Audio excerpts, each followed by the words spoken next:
جنت کے پتے، ہر چیز میں خیر اور شر دونوں ہوتے ہیں۔ اپنا مسئلہ صرف اللہ کے سامنے رکھنا چاہیے۔ اللہ کے راستے میں تھکنا پڑتا ہے، تب ہی اجرت ملتی ہے۔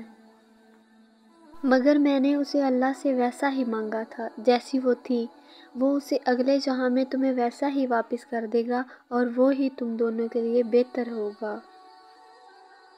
صبر کی ایک شرط ہوتی ہے، یہ صرف اسی مصیبت پہ کیا جاتا ہے جس سے نکلنے کا راستہ موجود نہ ہو۔ جس اللہ نے تمہاری پہلے مدد کی تھی وہ اب بھی کرے گا۔ آگ سے مت ڈرا کرو، آگ سے اسے ڈرنا چاہیے جس کے پاس اللہ کو دکھانے کے لیے کوئی اچھا عمل نہ ہو۔ جب تمہارا قصور نہیں ہے تو ڈرو بھی مت۔ لوگ کہتے ہیں کہ زندگی میں یہ ضروری ہے، وہ ضروری ہے۔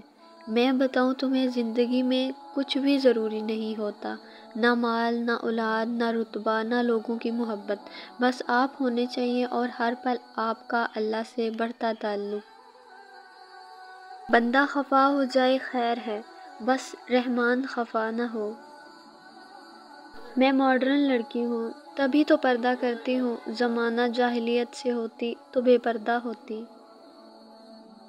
اگر لوگوں نے مجھے اس لیے چھوڑا کہ میں نے اللہ کو نہیں چھوڑا تو مجھے ایسے لوگوں کا ساتھ نہیں چاہیے۔ بس صبر کرو، اللہ کی چیز تھی، اللہ نے لے لی۔